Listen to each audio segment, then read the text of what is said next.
មួយផលិតផលមួយគឺជាចក្ខុវិស័យដ៏វែងឆ្ងាយក្នុងការប្រកួតប្រជែងផលិតផលព្រមជាមួយការបង្ហាញសក្តានុពលស្លាកសញ្ញាផលិតផលកម្ពុជាដែលប្រកបដោយស្តង់ដារឆ្ពោះទៅកាន់ពិភពលោកក្រុមហ៊ុន Best Life Product ឬផ្ទះត្រជាក់កម្មបាននឹងកំពុងបោះជំហានស្លាកសញ្ញាគុណភាពលើផលិតផលទឹកមាត់ត្រជាក់កម្មសម្បុកត្រជាក់កម្មក្នុងទីផ្សារកម្ពុជាអាស៊ានចិននិងឆ្ពោះទៅកាន់ទីផ្សារអន្តរជាតិនាពេលដ៏ខ្លីលោកស្រីវ៉ាសុជីនអគ្គនាយិកាក្រុមហ៊ុន Best Life Product បញ្ជាក់ថាដើមឡើយលោកស្រីចិញ្ចឹមសត្វត្រជាក់កម្មនេះគឺគ្រាន់តែផ្គត់ផ្គង់ទីផ្សារក្នុងស្រុកតែប៉ុណ្ណោះគឺតាមទម្លាប់គ្រួសារតែក្រោយមកដោយមើលឃើញតម្រូវការទីផ្សារអន្តរជាតិពិសេសទីផ្សារប្រទេសចិនមានកំណើនកើនឡើងយ៉ាងឆាប់រហ័សលើផលិតផលទឹកមាត់ត្រជាក់កម្មទើបក្រុមហ៊ុនបង្កើនការចិញ្ចឹមការវិខ្ចប់ក្នុងការឆ្លើយតបទៅនឹងតម្រូវការទីផ្សារតាមឡើយគឺឪពុករបស់ខ្ញុំគាត់ជាអ្នកបង្កើតកន្លែងចិញ្ចឹមត្រជាក់កម្មហ្នឹងហើយបន្ទាប់មកដោយសារតែវាបានផលច្រើនពេកយើងប្រើប្រាស់អត់អស់អញ្ចឹងយើងក៏បង្កើតជាកន្លែងសិប្បកម្មផលិតទឹកត្រជាក់កម្មឡើងមកដើម្បីតម្រូវឲ្យប្រជាពលរដ្ឋយើងមួយចំនួនដែលគាត់គ្មានថវិកាច្រើនយកទៅទិញរបស់ដែលអត់ទាន់ធ្វើឲ្យហ្នឹងវាថ្លៃអញ្ចឹងយើងផ្លិតអញ្ចឹងទៅវាធ្វើឲ្យតម្លៃវាថោកស្រួលឲ្យគាត់ទៅបរិភោគកន្លងមកផលិតផលទឹកមាត់ត្រជាក់កម្មរបស់ផ្ទះត្រជាក់កម្មបានចូលរួមតាំងពីពណ៌នៅក្នុងកម្មវិធីភូមិមួយផលិតផលមួយនៅព្រះរាជាណាចក្រកម្ពុជាប្រទេសជប៉ុនប្រទេសចិននិងបណ្ដាប្រទេសមួយចំនួននៅអាស៊ានផងដែរចំពោះផលិតផលនេះបច្ចុប្បន្ននេះទីផ្សារដែលធំជាងគេគឺនៅប្រទេសចិនហើយយើងក៏មានអ្នកគ្រប់គ្រងជាច្រើននៅប្រទេសចិនហ្នឹងដែលគាត់បានមកប្រមូលផលិតផលខ្មែរយើងគាត់ចូលទៅប្រទេសចិនណាចាចំពោះការកែច្នៃគឺវាល្អចំពោះប្រជាជនខ្មែរយើងអាចបង្កើតការងារឲ្យគាត់ធ្វើបានច្រើនហើយក៏ជាការងារដែលស្រួលចំពោះគាត់ជាស្ត្រីដែលតនេហើយចំពោះការវេចខ្ចប់វិញគឺយើងវេចខ្ចប់បានល្អគុណភាពក៏គេទទួលយកបានហើយគឺវាងាយស្រួលក្នុងការបរិភោគយើងគ្រាន់តែហើយយើងអត់មានជាតិគីមីដោយផលិតផលពីប្រទេសផ្សេងអញ្ចឹងធ្វើឲ្យអតិថិជនភិនយើងហ្នឹងគឺកើនឡើងពីមួយថ្ងៃទៅមួយថ្ងៃថែមទៀតចាសត្វត្រជាក់កម្មជាសត្វមួយប្រភេទមានការពិបាកថែទាំចិញ្ចឹមយ៉ាងណាក៏ដោយក៏បច្ចុប្បន្នផ្ទះត្រជាក់កម្មនៅតែបន្តចិញ្ចឹមត្រជាក់កម្មកើនឡើងរហូតដល់ប្រមាណ 730,000 ក្បាលនៅក្នុងខេត្តព្រះសីហនុជាចុងក្រោយនេះនាងខ្ញុំសូមសំណូមពរប្រជាជនខ្មែរយើងឲ្យជួយគាំទ្រផលិតផលខ្មែរដើម្បីឲ្យប្រជាជនខ្មែរយើងមានកម្លាំងទឹកចិត្តដើម្បីបង្កើតផលិតផលខ្មែរយើងឲ្យបានកាន់តែល្អទៀតគុណប្រយោជន៍នៃទឹកមាត់ត្រជាក់កម្មធ្វើឲ្យកោសិកាដែលចាស់រិចរិលនោះវិលមកកាន់ធាតុដើមវិញបំពន់ធម្មពលថ្លើមលំពែងបេះដូងបំពន់សុខភាពស្ត្រីទើបសម្រាលកូនរួចបំពន់សុខភាពមនុស្សចាស់និងអ្នកជំងឺឡាក់ដោយយល់ឃើញនៅគុណប្រយោជន៍នៃទឹកមាត់ត្រជាក់កម្មនេះក្រុមហ៊ុន Best Life Product Co Ltd ឬផ្ទះត្រជាក់កម្មនឹងបង្កើនគុណភាពផលិតផលគុណភាពវេចខ្ចប់ការជ្រើសរើសគុណភាពទឹកមាត់ត្រជាក់កម្មឲ្យកាន់តែមានគុណភាពខ្ពស់បន្ថែមទៀតដើម្បីចូលរួមចំណែកក្នុងសកម្មភាពភូមិមួយផលិតផលមួយប្រកបដោយស្តង់ដារខ្ពស់និងការទទួលខុសត្រូវ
និកជនជាទីគោរពតទៅនេះសូមអញ្ជើញតាមដានទស្សនាព័ត៌មានរបស់ទូរទស្សន៍ជាតិកម្ពុជាអាដាមសូខេនាយករដ្ឋមន្ត្រីស្ដីទីនៅរសៀលថ្ងៃទី26ខែមករាបានអនុញ្ញាតឲ្យលោកស្រី Anmil Griffith ប្រធានគណៈប្រឹក្សាភិបាលនៃសម្ព័ន្ធភាពជាតិក្រមគ្រួសារអ្នកទោសសង្គ្រាមនិងទាហានបាត់ខ្លួនអាមេរិកនៅអាស៊ីអាគ្នេយ៍ចូលជួបសម្ដែងការគូសំនិងពិភាក្សាការងារនៅទីស្តីការក្រសួងមហាផ្ទៃអាដាមសូខេបានស្វាគមន៍ចំពោះគណៈប្រតិភូនិងបានជម្រាបជូនថាជាគោលការណ៍បញ្ហារុករកអតិថិទាហានអាមេរិកគឺជាគោលការណ៍មួយដែលរាជរដ្ឋាភិបាលកម្ពុជាមិនបានប្រែប្រួលទេដែលនេះគឺជាបញ្ហាមនុស្សធម៌ដែលរាជរដ្ឋាភិបាលកម្ពុជាបានកំណត់យ៉ាងច្បាស់អាដាមសូខេងលើកឡើងថារាជរដ្ឋាភិបាលកម្ពុជានៅតែពង្រឹងកិច្ចសហប្រតិបត្តិការនេះធ្វើយ៉ាងណាឲ្យការស្វាស្វែងរកអតិថិរបស់ទាហានអាមេរិកដែលបានបាត់ខ្លួននៅកម្ពុជាទទួលបានជោគជ័យជាកិច្ចឆ្លើយតបលោកស្រី Anmil Griffith ក្នុងនាមប្រធានប្រតិភូបានថ្លែងអំណរគុណចំពោះរាជរដ្ឋាភិបាលកម្ពុជាដែលបានរួមសហការយ៉ាងល្អជាមួយរដ្ឋាភិបាលអាមេរិកក្នុងការរករកអតិថិនៃកងទ័ពអាមេរិកដែលបានបាត់ខ្លួននៅក្នុងទឹកដីនៃព្រះរាជាណាចក្រកម្ពុជាលោកស្រីបន្តថារដ្ឋាភិបាលអាមេរិកមានការពេញចិត្តចំពោះកិច្ចសហប្រតិបត្តិការដ៏ល្អជាមួយកម្ពុជាហើយក្នុងដំណើរទស្សនកិច្ចមកកាន់កម្ពុជាលោកស្រី Anmil Griffith បានធ្វើដំណើរទៅកោះតាងជាកន្លែងមួយដែលក្រុមអ្នករុករកអតិថិអាមេរិកបានទៅធ្វើការនៅទីនោះលោកស្រីមានការពេញចិត្តដោយបានឃើញពីការវិវត្តទៅមុខរបស់ក្រុមអ្នករុករកជាមួយនឹងការបង្កលក្ខណៈល្អគ្រប់បែបយ៉ាងពីរាជរដ្ឋាភិបាលកម្ពុជាក្នុងការស្វាស្វែងរកអតិថិនេះលោកស្រីបន្តថាមកដល់នឹងពេលនេះក្រុមការងាររុករកអតិថិអាមេរិកបានឲ្យដឹងថាបានរកឃើញអតិថិអាមេរិកចំនួន38នាក់ក្នុងចំណោមអតិថិដែលគេបានប្រមាណថាមានរហូតទៅដល់90នាក់នោះ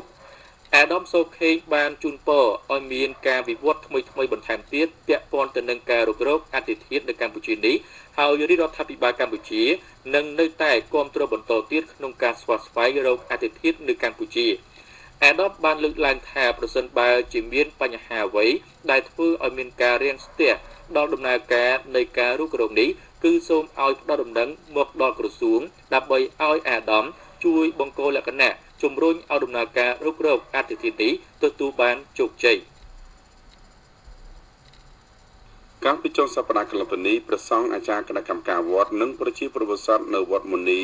វណ្ណរាមដែលស្ថិតនៅក្នុងភូមិអន្ទង់វៀនឃុំកន្ទូតស្រុកចិត្តបុរីខេត្តក្រចេះបានរួមគ្នារៀបចំពិធីបុណ្យបញ្ចុះខន្ធសីមាព្រះវិហារនិងពុទ្ធិពិស័យនៅក្នុងទីអារាមវត្តនេះដោយមានការអញ្ជើញចូលរួមជាអធិបតីពីឯកឧត្តមទេសរដ្ឋមន្ត្រីអឹមជន្លឹមរដ្ឋមន្ត្រីក្រសួងរៀបចំដំណើរការរូបកម្មសំណង់ព្រះសុគន្ធសិលសាជុនស៊ីអ៊ីមព្រះមេគុណខេត្តនិងជាព្រះគ្រូចអធិការវត្តព្រមទាំងសមាជិកប្រសិទ្ធិរដ្ឋសភាថ្នាក់ដឹកនាំក្រសួងស្ថាប័នរបស់រដ្ឋាភិបាលនិងអាជ្ញាធរខេត្តតាមរបាយការណ៍របស់គណៈកម្មការវត្តមុនីវណ្ណរាមបានដឹងថាកាលពីដើមឡើយវត្តនេះមានឈ្មោះថាវត្តអន្ទង់វៀនដែលបានចាប់ផ្ដើមកសាងឡើងតាំងពីឆ្នាំ1942មកម្ល៉េះក្រោយថ្ងៃ7មករាឆ្នាំ1979ក្រោមការដឹកនាំរបស់រដ្ឋាភិបាលកម្ពុជាវត្តមុនីវណ្ណរាមហៅវត្តអន្ទង់វៀននេះត្រូវបានសាងសង់ជាថ្មីឡើងវិញដោយមានការចូលរួមចំណែកបរិច្ចាគធនធានផ្ទាល់ខ្លួនពីសប្បុរសជនអាជ្ញាធរមូលដ្ឋាននិងប្រជាពលរដ្ឋផងដែរដល់ឡែកព្រះវិហារថ្មីដែលត្រូវរៀបចំពិធីបញ្ចុះខន្ធសីមានៅពេលនេះបានចាប់ផ្ដើមកសាងកាលពីខែឧសភាឆ្នាំ2009និងបានកសាងសម្រាប់រួចរាល់ជាស្ថាពរនៅក្នុងខែវិច្ឆិកាឆ្នាំ2014ដោយចំណាយថវិកាសរុបចំនួនជាង$169,397 ដុល្លារអាមេរិកដែលមកដល់ពេលនេះនៅខ្វះខាតថ្លៃជាងសាងសង់ចំនួន$6,885 ដុល្លារអាមេរិកឯកឧត្តមទេសរដ្ឋមន្ត្រីអឹមជន្លឹមមានប្រសាសន៍កោតសរសើរដល់សប្បុរសជនទាំងអស់ដែលបានជួយឧបត្ថម្ភគាំទ្រចូលរួមចំណែកកសាងសម្រាប់ផលប្រវិហារថ្មីនេះឡើងឯកឧត្តមទេសរដ្ឋមន្ត្រីអឹមជន្លឹមបានចាត់ទុកថាសកម្មភាពនេះគឺជាការរួមចំណែកដ៏ថ្លៃថ្លាក្នុងការអភិវឌ្ឍវិស័យព្រះពុទ្ធសាសនាឲ្យមានការរីកចម្រើនស្របទៅនឹងការរីកចម្រើនរបស់សង្គមជាតិ ព្រះពុទ្ធសាសនាដែលជាសាសនារបស់រដ្ឋបានដើរតួនាទីសំខាន់ក្នុងការអប់រំសិលធម៌ចរិយាធម៌និងការបរំរាធនធានមនុស្សធ្វើឲ្យប្រជាជនយុវជនយុវនារីមានការយល់ដឹងនិងជ្រៅជ្រាបពីព្រះធម៌ចេះស្គាល់គុណទោសខុសនិងត្រូវប្រកបដោយបញ្ញាស្របតាមគោលការណ៍គ្រឹះនៃព្រះពុទ្ធសាសនាគឺសិលសមាធិបញ្ញាវាចាអំពើអបាយមុខផ្សេងៗដូចជាការជៀសផុតពីការប្រើប្រាស់គ្រឿងញៀនអំពើហិង្សានិងក្មេងទំនើងជាដើមឯកឧត្តមទេសរដ្ឋមន្ត្រីអឹមឈុនលឹមមានប្រសាសន៍បញ្ជាក់ថាការរីកចម្រើនផ្នែកពុទ្ធចក្រនេះបានឆ្លុះបញ្ចាំងឲ្យឃើញនូវភាពត្រឹមត្រូវនៃគោលនយោបាយរបស់រដ្ឋាភិបាលកម្ពុជាដែលគោរពសិទ្ធិសេរីភាពខាងជំនឿសាសនាលើកស្ទួយព្រះពុទ្ធសាសនាដោយផ្អែកលើមូលដ្ឋានរក្សាសាមគ្គីភាពរវាងប្រជាជនស្ថិរភាពនិងសន្តិភាពសង្គមប្រែក្លាយសក្តានុពលរបស់សាសនាទាំងអស់ឲ្យទៅជាកម្លាំងចលករថែរក្សាសុខភាពរបស់សង្គមជាតិជំរុញការអភិវឌ្ឍសង្គមសេដ្ឋកិច្ចពង្រឹងសន្តិភាពសាមគ្គីភាពរក្សាប្រពៃណីជាតិនិងលើកកម្ពស់តម្លៃសីលធម៌សង្គមនេះក្នុងឱកាសនោះដែរឯកឧត្តមទេសរដ្ឋមន្ត្រីអឹមឈុនលឹមបានបំពាក់គ្រឿងនិសរយោធនៈមហាសិរីវ័នជូនដល់សប្បុរសជនដែលមានស្នាដៃនិងឧបត្ថម្ភថវិកាចំនួន8លាន2សែនរៀលដើម្បីបន្តកសាងសុខភាពនានាក្នុងវត្តព្រមទាំងឧបត្ថម្ភយីជីតាជីនៅកណ្ដាលសមួយដុំថវិកាមួយចំនួនព្រមទាំងអញ្ជើញកាក់ខ្សែបូននិងការុសីមាដាក់ឲ្យប្រើប្រាស់ព្រះវិហារថ្មីនេះផងដែរថ្ងៃទី25ខែមករាឆ្នាំ2015នៅឃុំអូសរាយស្រុកត្រាំកក់ខេត្តតាកែវអាដាមបណ្ឌិតច័ន្ទសរុនទេសរដ្ឋមន្ត្រីទទួលបន្ទុកបេសកកម្មពិសេសបានជួបសំណេះសំណាលជាមួយលោកគ្រូអ្នកគ្រូទូទាំងឃុំអូសរាយលោកមុំទូចនាយកសាលាអង្គធ្លករាំងសីនិងជាប្រធានគម្រោងថ្នោតជុំបានឲ្យដឹងថាឃុំអូសរាយមានសាលាបឋមសិក្សាចំនួន5និងវិទ្យាល័យហ៊ុនសែនថ្នោតជុំមានអគារសិក្សាចំនួន16ខ្នងស្មើនឹង70បន្ទប់ក្នុងនោះអគារសិក្សាចំនួន4ខ្នងស្មើនឹង27បន្ទប់ជាអំណោយផ្ទាល់របស់អាដាមបណ្ឌិតច័ន្ទសរុននិងលោកជំទាវលោកអ៊ីវសារីប្រធានចលនាគ្រូបង្រៀនស្រុកត្រាំកក់បានលើកឡើងពីការពង្រឹងគុណភាពការរំនៅតាមសាលារៀននីមួយៗដោយតំណាងសហគមន៍បានចូលរួមយ៉ាងជិតស្និទ្ធក្នុងការប្រជុំកសាងផែនការជំរុញឲ្យកូនចៅប្រជាពលរដ្ឋដែលគ្រប់វ័យសិក្សាទៅសាលារៀនបានគ្រប់គ្នាអាដាមទេសរដ្ឋមន្ត្រីច័ន្ទសរុនមានប្រសាសន៍លើកឡើងថារដ្ឋាភិបាលក្រោមការដឹកនាំប្រកបដោយគតិបណ្ឌិតរបស់សម្ដេចតេជោហ៊ុនសែននាយករដ្ឋមន្ត្រីនៃព្រះរាជាណាចក្រកម្ពុជាបានខិតខំអភិវឌ្ឍប្រទេសជាតិរីកចម្រើនលើគ្រប់វិស័យជាពិសេសយកទៅទុកដាក់បណ្ដុះបណ្ដាលធនធានមនុស្សប្រកបដោយចំណេះដឹងសមត្ថភាពជំនាញពិតប្រាកដដើម្បីចូលរួមអភិវឌ្ឍប្រទេសជាតិអាដាមទេសរដ្ឋមន្ត្រីច័ន្ទសរុនមានប្រសាសន៍រំលឹកដល់លោកគ្រូអ្នកគ្រូសូមយកចិត្តទុកដាក់ទៅលើការបណ្ដុះបណ្ដាលធនធានមនុស្សប្រកបដោយសមត្ថភាពគុណភាពនិងជំនាញស្របទៅតាមគ្រូកោសល្យដើម្បីចូលរួមប្រកួតប្រជែងក្នុងសមរណកម្មអាស៊ានអាដាមទេសរដ្ឋមន្ត្រីច័ន្ទសរុនបានផ្ដល់អនុសាសន៍ជូនដល់លោកគ្រូអ្នកគ្រូសូមយកចិត្តទុកដាក់និងជួយជំរុញបន្ថែមដល់សិស្សានុសិស្សនៅកត្តា4ចំណុចសំខាន់រួមមានការអានសៀវភៅដែលអំណាចច្រើនគឺនាំឲ្យការនៅចំណេះដឹងការស្ដាប់គឺជាការទទួលយកនៅពុទ្ធិពីលោកគ្រូអ្នកគ្រូការសរសេរគឺជាការជំរុញប្អូនដើម្បីឲ្យក្លាយទៅជាអ្នកនិពន្ធការនិយាយគឺជាសមត្ថភាពក្នុងការបកស្រាយរឿងរ៉ាវផ្សេងៗដែលទាក់ទិនទៅនឹងចំណេះដឹងទូទៅអាដាមបណ្ឌិតទេសរដ្ឋមន្ត្រីច័ន្ទសរុនបានសំណូមពរដល់លោកគ្រូអ្នកគ្រូសូមជួយយកចិត្តទុកដាក់និងជួបផ្ទាល់ជាមួយសិស្សានុសិស្សដើម្បីឲ្យយល់ច្បាស់ពីចំណង់ចំណូលចិត្តក្នុងការស្វែងរកជំនាញបច្ចេកទេសពិតប្រាកដក្នុងនោះអាដាមបណ្ឌិតទេសរដ្ឋមន្ត្រីច័ន្ទសរុននឹងជួយបំពេញបន្ថែមទាំងថវិកា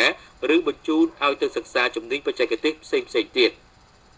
ក្នុងឱកាសនេះអាដាមទេសរដ្ឋមន្ត្រីច័ន្ទសរុនបានផ្ដល់ជូនសៀវភៅនីតិនុលេខរបស់រដ្ឋបាលជលផលផ្ទាំងរូបភាព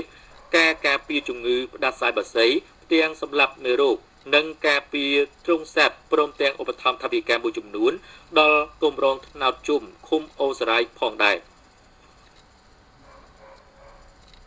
ឯកឧត្តមខៀវកញ្ញរិទ្ធរដ្ឋមន្ត្រីក្រសួងព័ត៌មានអញ្ជើញជាអធិបតីក្នុងពិធីប្រកាសតែងតាំងប្រធានមន្ត្រីព័ត៌មានខេត្តកំពង់ធំក្នុងឱកាសដែលត្រូវបានដំឡើងតួនាទីជាប្រធានមន្ត្រីព័ត៌មានខេត្តកំពង់ធំជំនួសប្រធានមន្ត្រីមុនផ្លាស់មកបំពេញការងារនៅក្រសួងព័ត៌មាននោះនៅព្រឹកថ្ងៃទី27ខែមករាឆ្នាំ2015លោកស្រីង៉ែតណារិនត្រូវបានប្រពៃពិធីប្រកាសចូលកណ្ដាលតំណែងជាប្រធានមន្ត្រីព័ត៌មានខេត្តកំពង់ធំ ក្រោមវត្តមានអញ្ជើញជាតបដីភាពអាដាមខៀវកញ្ញរិទ្ធរដ្ឋមន្ត្រីក្រសួងព័ត៌មាននិងលោកជំទាវអាដាមឈុនឈ័នប្រធានក្រុមប្រឹក្សាខេត្តកំពង់ធំអាដាមពុតសំអនអភិបាលនៃគណៈអភិបាលខេត្តកំពង់ធំនៅក្នុងឱកាសនោះអាដាមអភិបាលខេត្តពុតសំអនក្នុងនាមអាជ្ញាធរខេត្តបានសម្ដែងនៅការស្វាគមន៍ចំពោះការតែងតាំងប្រធានមន្ត្រីព័ត៌មានខេត្តកំពង់ធំថ្មីដើម្បីបន្តបំពេញភារកិច្ចការងារបម្រើដល់វិស័យព័ត៌មាននិងសោតទូសក្នុងខេត្តឲ្យកាន់តែរីកចម្រើនបន្ថែមទៀតអាដាមអភិបាលខេត្តបានថ្លែងការកោតសរសើរចំពោះប្រធានអនុប្រធានមន្ត្រីរាជការគ្រប់លំដាប់ថ្នាក់នៃមន្ទីរព័ត៌មានខេត្តកំពង់ធំដែលបានខិតខំប្រឹងប្រែងបំពេញកិច្ចការងារនិងបេសកកម្មរបស់ខ្លួនក្នុងការអនុវត្តនៅផែនការយុទ្ធសាស្ត្ររបស់ក្រសួងរបស់ខេត្តនិងអនុវត្តនៅកម្មវិធីយុទ្ធសាស្ត្រចតុកោណរបស់រាជរដ្ឋាភិបាលបានធ្វើឲ្យមន្ទីរមានការរីកចម្រើនគួរឲ្យកត់សម្គាល់ឆ្លៀតក្នុងឱកាសនោះអាដាមអ៊ុតសំអនបានផ្ដាំផ្ញើដល់ថ្នាក់ដឹកនាំមន្ត្រីរាជការគ្រប់លំដាប់ថ្នាក់នៃមន្ទីរព័ត៌មានខេត្តកំពង់ធំត្រូវបន្តរួមសហការសាមគ្គីគ្នាបំពេញកិច្ចការងារផ្សព្វផ្សាយព័ត៌មាន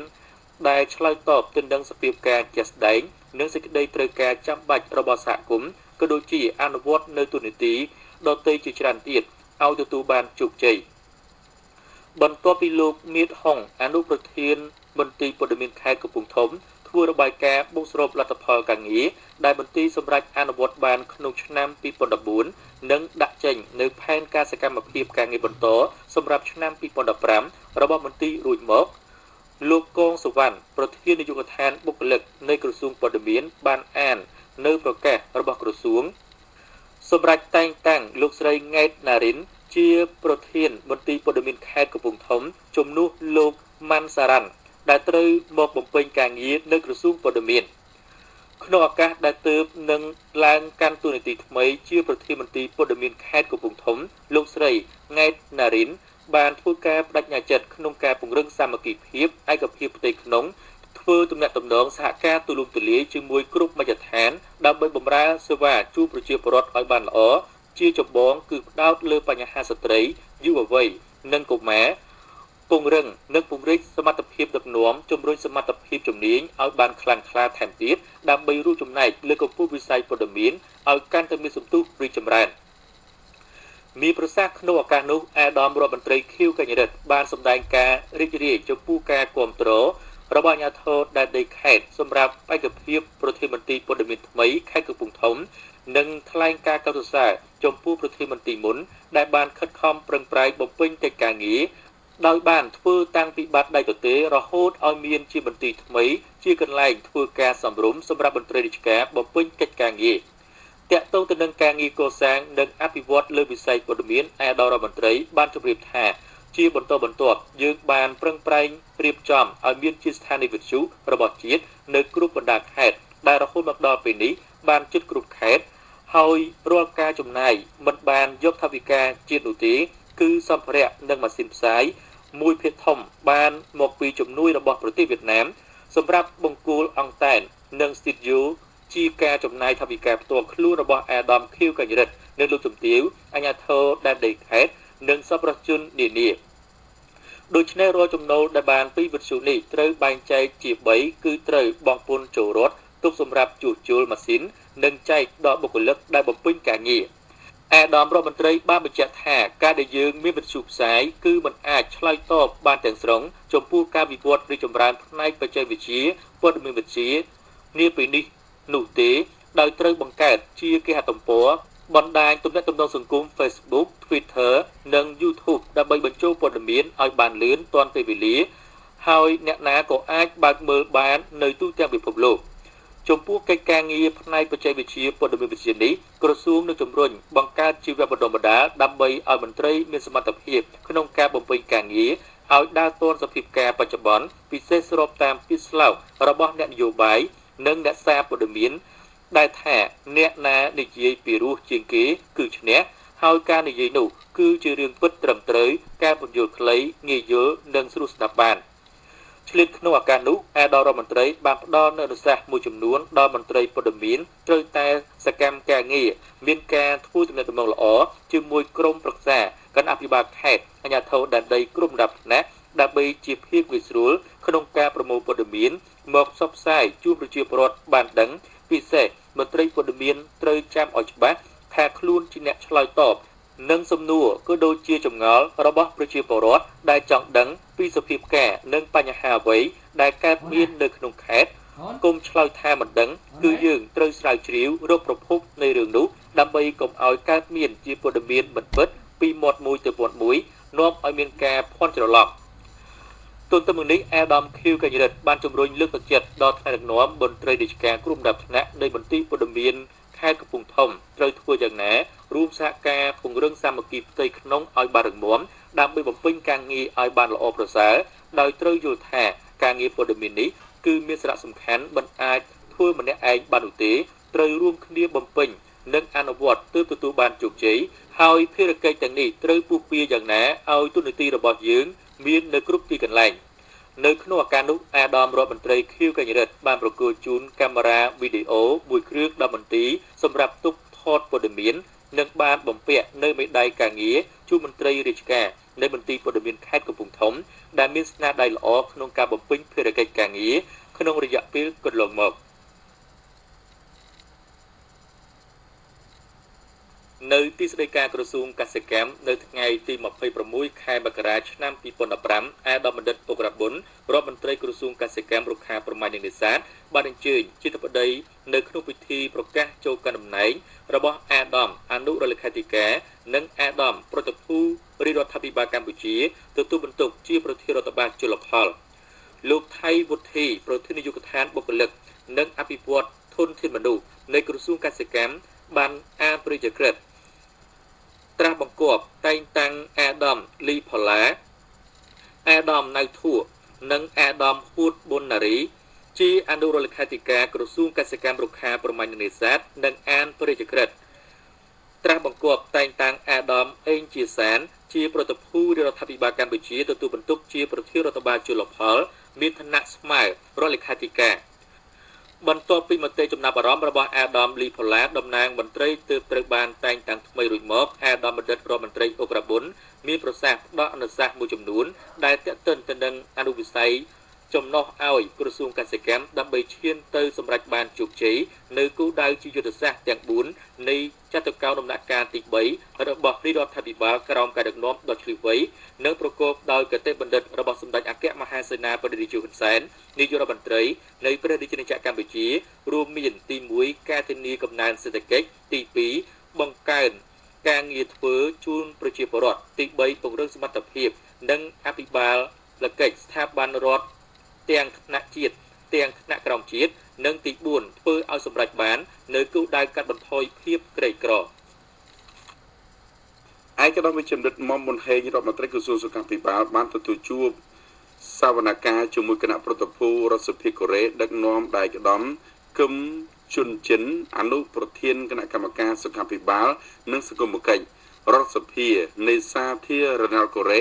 នៅទីស្តីការក្រសួងរុស្ស៊ីថ្ងៃទី26ខែមករាឆ្នាំ2015ដំណើរទស្សនកិច្ចរបស់គណៈប្រតិភូសភាកូរ៉េនេះមានគោលបំណងចង់សិក្សាស្វែងយល់អំពីជំនួយរបស់សាធារណរដ្ឋកូរ៉េទៅលើវិស័យសុខាភិបាល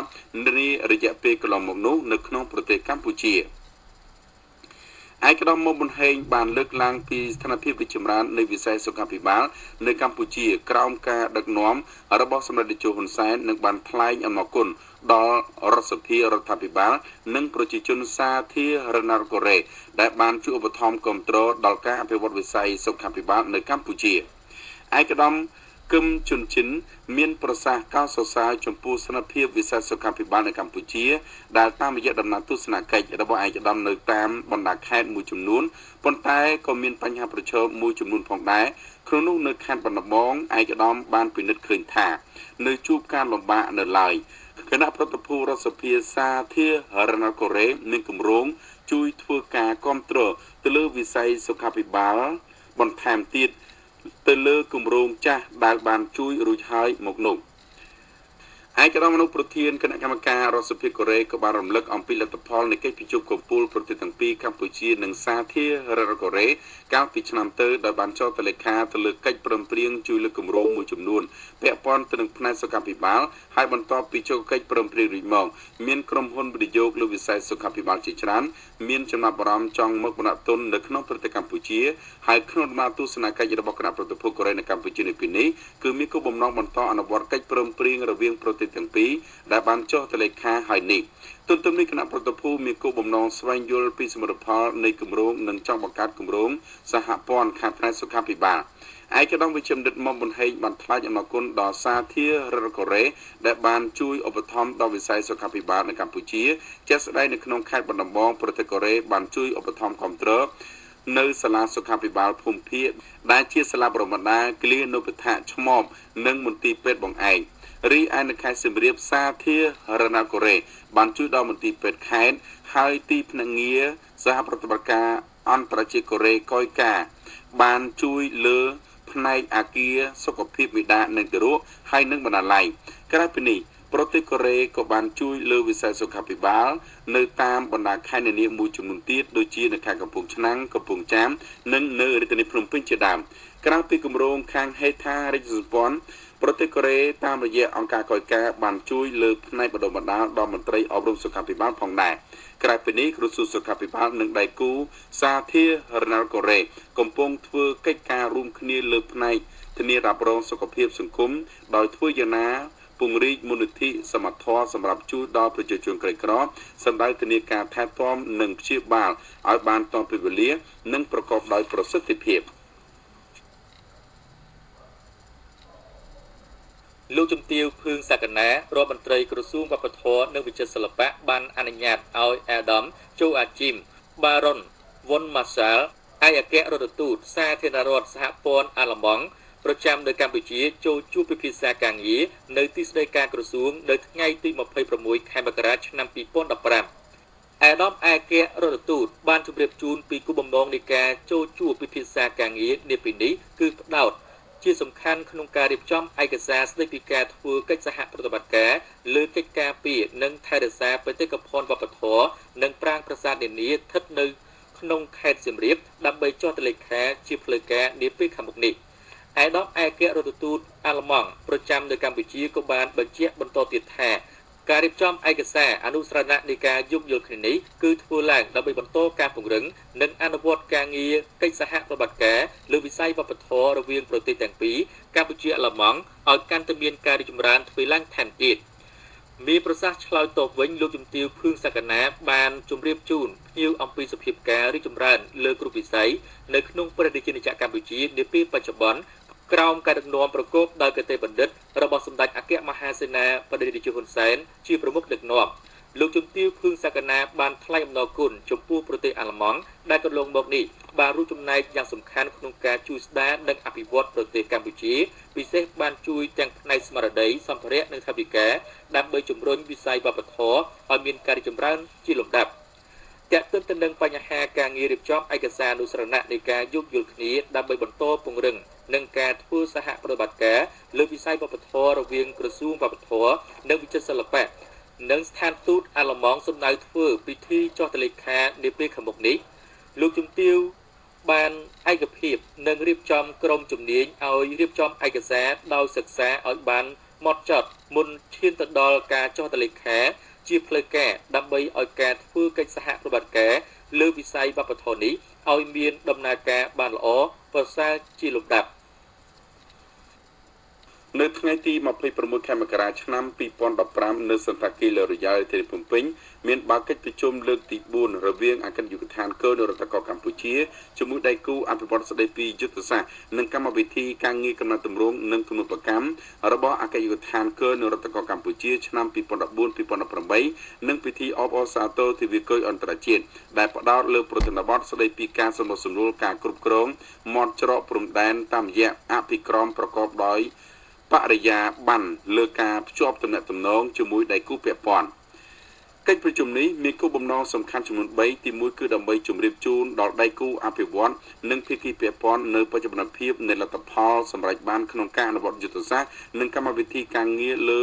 កំណែទម្រង់និងទំនុកកម្មរបស់អគ្គនាយកដ្ឋានគយនិងរដ្ឋកោកម្ពុជាឆ្នាំ2009-2013រួមទាំងពិភាក្សាអំពីបញ្ហាប្រឈមនានាទី2គឺដើម្បីពន្យល់ស្ដីពីការបង្ហាញពីយុទ្ធសាស្ត្រនៃកម្មវិធីកំណត់ទម្រង់និងទំនុកកម្មរយៈពេល5ឆ្នាំបន្ទាប់គឺឆ្នាំ2014-2018និងទី3គឺដើម្បីស្វែងយល់ពីលទ្ធភាពនៃការផ្ដល់ជំនួយបច្ចេកទេសពីដៃគូអភិវឌ្ឍន៍នៅពេលអនាគតលើវិស័យអន្តរភាពនានាឯកឧត្តមជូវិចិត្ររដ្ឋលេខាធិការក្រសួងសេដ្ឋកិច្ចនិងហិរញ្ញវត្ថុបានសង្កត់ធ្ងន់ថាការអនុវត្តប្រកបដោយប្រសិទ្ធភាពនៃកម្មវិធីកំណត់ទម្រង់និងទំនុកកម្មរដ្ឋបាលគយគឺជាគន្លឹះសំខាន់បំផុតដើម្បីឈានទៅរកភាពជោគជ័យនៃកិច្ចប្រតិបត្តិការរវាងអគ្គនាយកដ្ឋានគយនិងរដ្ឋកោកម្ពុជាសម្រាប់អាណត្តិនេះអនុលោមតាមយុទ្ធសាស្ត្រចតុកោណដំណាក់កាលទី3របស់រដ្ឋាភិបាលនិងគោលនយោបាយគៀងគរចំណូលរបស់ក្រសួងសេដ្ឋកិច្ចនិងហិរញ្ញវត្ថុជាក្នុងឱកាសពិធីអបអរសាទរទិវាគយអន្តរជាតិឯកឧត្តមជូវិចិត្របានផ្ដល់បានសរសើរដល់អង្គការគយពិភពលោកជូនតំណាងក្រសួងស្ថាប័នពាក់ព័ន្ធសភាពាណិជ្ជកម្មកម្ពុជាមន្ត្រីគយរដ្ឋកោនិងតំណាងវិស័យឯកជនដែលមានស្នាដៃល្អពាក់ព័ន្ធការងារសម្រួលនិងការគ្រប់គ្រងទំនិញឆ្លងកាត់ព្រំដែនឯកឧត្តមបណ្ឌិតគុណញឹមអគ្គនាយកនៃអគ្គនាយកដ្ឋានគយរដ្ឋកោកម្ពុជាបានស្វាគមន៍ចំពោះការសន្យានិងការបដិញ្ញាចិត្តរបស់ដៃគូអភិវឌ្ឍន៍ដែលបានបន្តការគ្រប់គ្រងនេះហើយឯកឧត្តមក៏បានថ្លែងអំណរគុណយ៉ាងជ្រាលជ្រៅដល់អ្នកចូលរួមទាំងអស់ចំពោះការគ្រប់គ្រងក៏ដូចជាកិច្ចសហប្រតិបត្តិការពីសំណាក់បណ្ដាភាគីពាក់ព័ន្ធផ្សេងទៀតរួមទាំងស្ថាប័ននៃរដ្ឋាភិបាលនិងវិស័យឯកជនផងដែរអាដាមមានមូនិកាអនុរដ្ឋលេខាធិការក្រសួងសាធារណការដឹកជញ្ជូន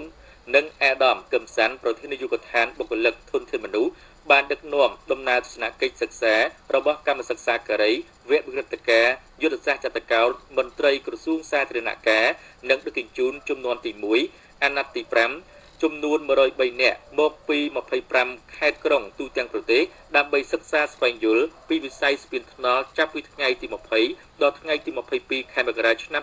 2015ក្នុងខេត្តចំនួន5គឺខេត្តមណ្ឌលគិរីរតនគិរីស្ទឹងត្រែងក្រចេះនិងខេត្តកំពង់ចាមនៅលើកំណត់ផ្លូវជាតិលេខ76ពីក្រុងសែនមនោរម្យខេត្តមណ្ឌលគិរីដល់តាអង្គស្រុកលំផាត់ខេត្តរតនគិរីប្រវែង171គីឡូម៉ែត្រ78ម៉ែត្រកំពុងស្ថាបនាដោយក្រុមហ៊ុនចិននៅក្នុងដំណើរទស្សនកិច្ចនេះកម្មសិក្សាការីទាំងអស់បានចុះសិក្សាស្វែងយល់នៅលើកំណត់ផ្លូវនេះដែលកំពុងធ្វើការស្ថាបនាដោយត្រូវធ្វើការជិតភ្នំអូបាយឆៅត្រង់គីឡូម៉ែត្រលេខ12មានជម្រៅ18ម៉ែត្រនិងលើកកម្ពស់ទួលថ្នល់16ម៉ែត្រក្នុងឱកាសនេះកម្មសិក្សាការីដឹកនាំដោយអាដាមមីមូនីកានិងអាដាមកឹមសាន់បានបន្តដំណើរទៅពិនិត្យស្ពានOPM ត្រង់គីឡូម៉ែត្រលេខ18ដែលជាហេតុធ្វើឲ្យកម្មសិក្សាការីរបស់យើងទទួលបាននៅបទពិសោធន៍ពីអ្នកបច្ចេកទេសចិនលើវិស័យស្ពានថ្នល់នៅក្នុងថ្ងៃបន្ទាប់កម្មសិក្សាការីដឹកនាំដោយអាដាមមីមូនីកានិងអាដាមកឹមសាន់បានអញ្ជើញទៅពិនិត្យមើលស្ពានមេគង្គដែលជាស្ពានទី2របស់ខេត្តស្ទឹងត្រែងមានប្រវែង1731ម៉ែត្រទៅទឹក13ម៉ែត្រកន្លះនិងផ្លូវជាតិលេខ9ប្រវែង144គីឡូម៉ែត្រតភ្ជាប់ពីខេត្តស្ទឹងត្រែងទៅខេត្តព្រះវិហារស្ថាបនារួចរាល់ជាស្ថាពរ 100% បច្ចុប្បន្ននេះកំពុងដាក់ដំណើរការឆ្លងកាត់ជាបណ្ដោះអាសន្នឆ្លៀតក្នុងឱកាសនេះដែរកម្មសិក្សាការីបានពិនិត្យការដ្ឋានជួសជុលផ្លូវលេខ7របស់មន្ទីរសាធារណការនិងដឹកជញ្ជូនខេត្តក្រចេះត្រង់ចំណុច PK 402ដល់ PK 424ប្រវែង22គីឡូម៉ែត្រដែលកំពុងធ្វើការចក្រាកៅស៊ូជួបមុខឲ្យក្រសួងសាធារណការដឹកជញ្ជូនអាដាមមីមូនីកាបានថ្លែងអំណរគុណដល់អ្នកបច្ចេកទេសចិននិងមន្ទីរសាធារណការខេត្តដែលបានផ្ដល់បទពិសោធន៍ល្អៗចំពោះកម្មសិក្សាការីវគ្គវិក្រិតការយុទ្ធសាស្ត្រចតុកោណមន្ត្រីក្រសួងសាធារណការដឹកជញ្ជូនចំនួនទី1អាណត្តិទី5ក្លាយជាធនធានមនុស្សសម្រាប់ប្រទេសជាតិសូមបញ្ជាក់ថាវគ្គសិក្សានេះមានរយៈពេល14ខែផ្ដោតលើវិស័យស្ពានថ្នល់ផ្លូវដែកកំពង់ផែសមុទ្រនិងកំពង់ផែទឹកសាប នៅទីស្តីការក្រសួងកសិកម្មឯកឧត្តមអៀងសុផាឡែតអនុរដ្ឋលេខាធិការក្រសួងកសិកម្មរុក្ខាប្រមាញ់និងនេសាទបានទទួលជួបសវនកម្មជាមួយនឹងលោក Carlos Manuel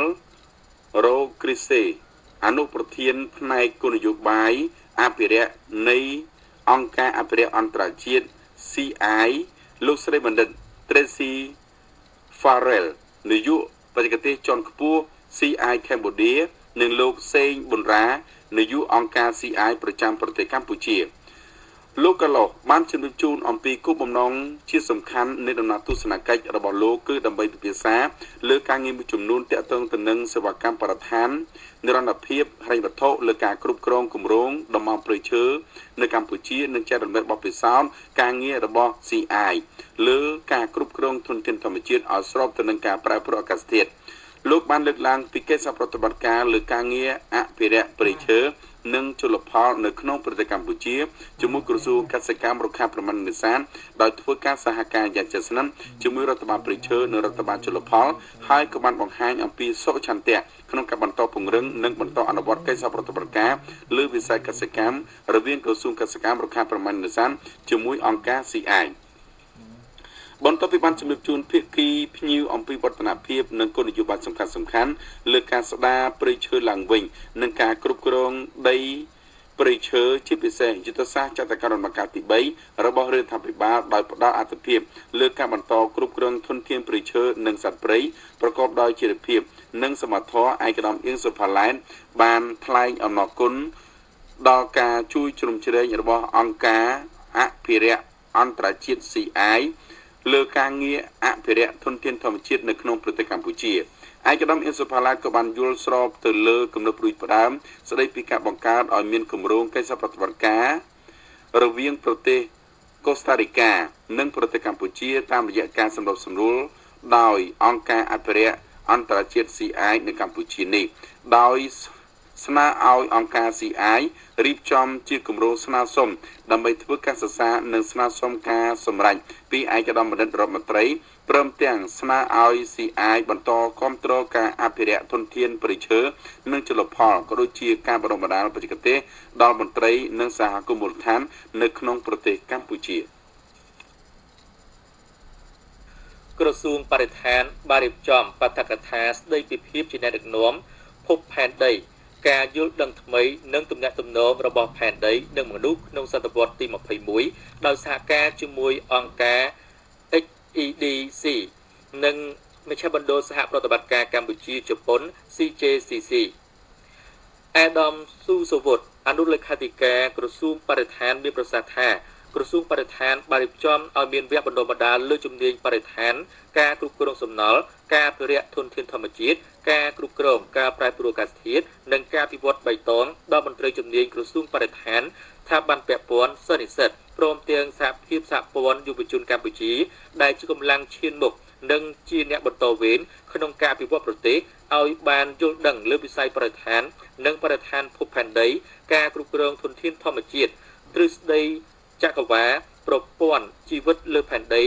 ទស្សនៈអរូបីគោលការណ៍ស្ដីពីការផ្លាស់ប្ដូរធម្មតាទៅផ្លាស់ប្ដូរទម្រង់ព្រមទាំងច្បាប់នានាដែលពាក់ព័ន្ធដល់ការធានានិរន្តរភាពបរិស្ថានអាដាមស៊ូសូវុតបន្តថាក្រសួងបរិស្ថានជាសេនាធិការឲ្យរដ្ឋាភិបាលកម្ពុជាដែលមានតួនាទីជាអ្នកអនុវត្តផងនិងសម្របសម្រួលជាមួយក្រសួងស្ថាប័នសាធារណៈឯកជនដៃគូអភិវឌ្ឍក្នុងកិច្ចគាំពារបរិស្ថានការអភិរក្សជីវៈចម្រុះនិងធានាការប្រើប្រាស់ធនធានធម្មជាតិឲ្យបានសមស្របដើម្បីបំពេញភារកិច្ចឲ្យបានប្រសើរនិងមានប្រសិទ្ធភាពខ្ពស់ជាពិសេសការចូលរួមពីគ្រប់មជ្ឈដ្ឋានប្រកបដោយចំណេះដឹងក្នុងការគ្រប់គ្រងនិងមានភាពជាអ្នកដឹកនាំលើវិស័យបរិស្ថាននិងភពផែនដីដែលជាមូលដ្ឋានសម្រាប់ការអភិវឌ្ឍប្រកបដោយចីរភាពនៅព្រះរាជាណាចក្រកម្ពុជាទារកភ្លោះ3នាក់ប្រសូតក្នុងគ្រួសារដែលមានឪពុកម្ដាយជាកសិករទីតក្រត្រូវជាចៅរបស់សម្ដេចនាយករដ្ឋមន្ត្រីនិងសម្ដេចកតេព្រឹទ្ធបណ្ឌិតបានទទួលអំណោយដល់សប្បុរសធម៌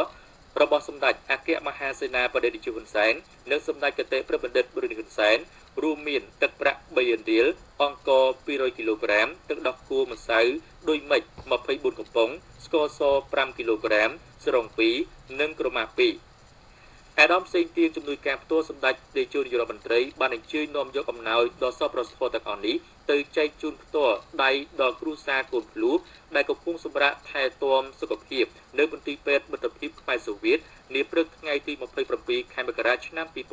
2015ទីរូបភ្លោះទាំង3នាក់នេះប្រសូតនៅថ្ងៃទី21ខែមករាឆ្នាំ2015ដោយបានធ្វើដំណើរពីខេត្តកោះកុង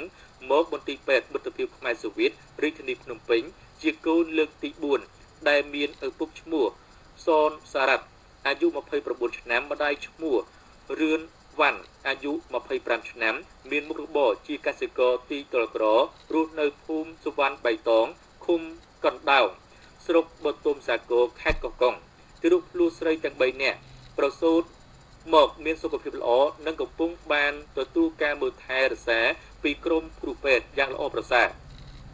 អាដាមសេងទៀងមានប្រសាសន៍ថ្លែងអំណរគុណយ៉ាងជ្រាលជ្រៅបំផុតចំពោះក្រុមគ្រូពេទ្យទាំងអស់នៃមន្ទីរពេទ្យមិត្តភាពខ្មែរសូវៀតរាជធានីភ្នំពេញដែលបានខិតខំថែទាំទីរូបភ្លោះទាំង3នាក់នេះមានសុខភាពល្អបរិបូរណ៍ពិសេសបានផ្ដាប់ផ្ញើដល់មេដាបេដាកូនត្រូវយកចិត្តទុកដាក់ស្ដាប់តាមការណែនាំរបស់ក្រុមគ្រូពេទ្យពលគឺនៅពេលណាដែលលោកគ្រូអ្នកគ្រូឲ្យចេញត្រឡប់ទៅផ្ទះចាំយើងត្រឡប់ទៅផ្ទះផ្ទុយទៅវិញបើយើងមិនខិតខំថែទាំតាមបែបវិទ្យាសាស្ត្រនោះទេវានឹងបង្កឲ្យគ្រោះថ្នាក់ដល់ទីរស់សូមបញ្ជាក់ថានៅក្នុងពិធីប្រគល់អំណោយដល់គ្រួសារកូនភ្លោះអាដាមសេងទៀងមានប្រសាសន៍ពំនាំនៅការផ្ដាំផ្ញើសាកសួរទុកដោយសេចក្តីនឹករលឹកយ៉ាងជ្រាលជ្រៅបំផុតពីសម្ដេចតេជោនិងសម្ដេចកតេព្រឹទ្ធបណ្ឌិតដែលជារាជការសម្ដេចតេជោនិងសម្ដេចកតេព្រឹទ្ធបណ្ឌិតតែងតែផ្ញើនៅការនឹករលឹកចំពោះប្រជាពលរដ្ឋនៅគ្រប់ទីកន្លែងទាំងអស់ក្នុងប្រទេសកម្ពុជាអាដាមជំនួយការផ្ទាល់មានប្រសាសន៍ឲ្យដឹងដែរថាចាប់តាំងពីឆ្នាំ1999រហូតមកដល់បច្ចុប្បន្ននេះមានគ្រួសារប្រសូតទៅរស់ភ្លោះ3នាក់ឬ4នាក់ចំនួន269គ្រួសារហើយបានទទួលអំណោយឧបត្ថម្ភដល់សប្បុរសធម៌ពីសម្ដេចតេជោនិងសម្ដេចកតេព្រឹទ្ធបណ្ឌិតក្នុងការជួយទំនុកបម្រុងដល់ការលំបាកខ្វះខាតក្នុងជីវភាពរស់នៅប្រចាំថ្ងៃពិសេសការចិញ្ចឹមបីបាច់ទៅរស់ភ្លោះ3នាក់ដែលជាចៅរបស់សម្ដេចតេជោនិងសម្ដេចកតេព្រឹទ្ធបណ្ឌិតនៅពេលឆ្លងទន្លេរួច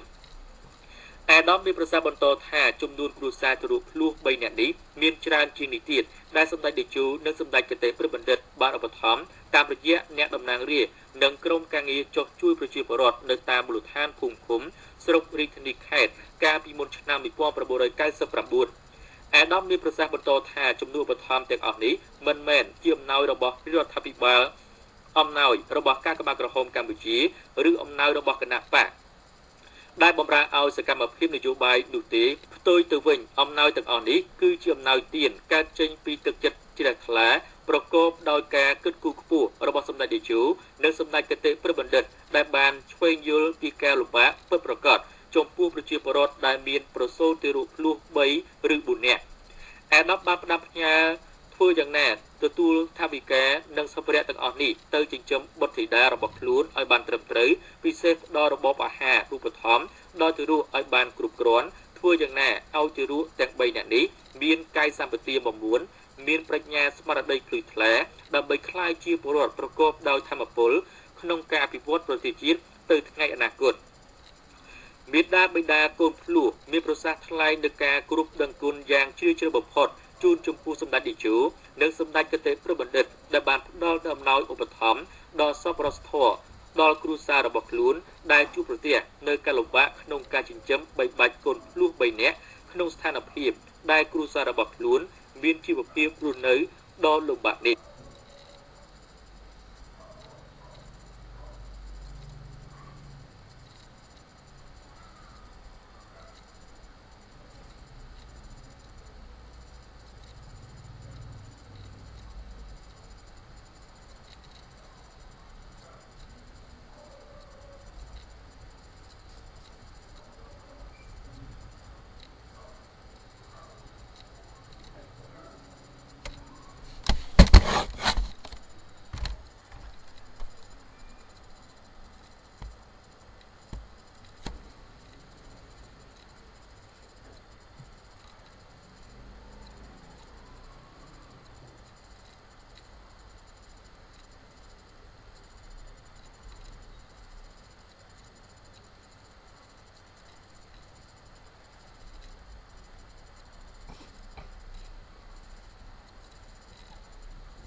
Yeah, man.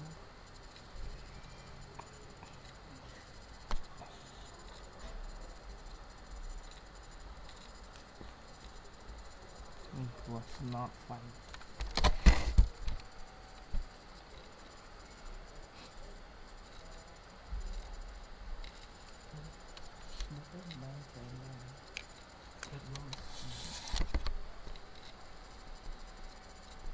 It was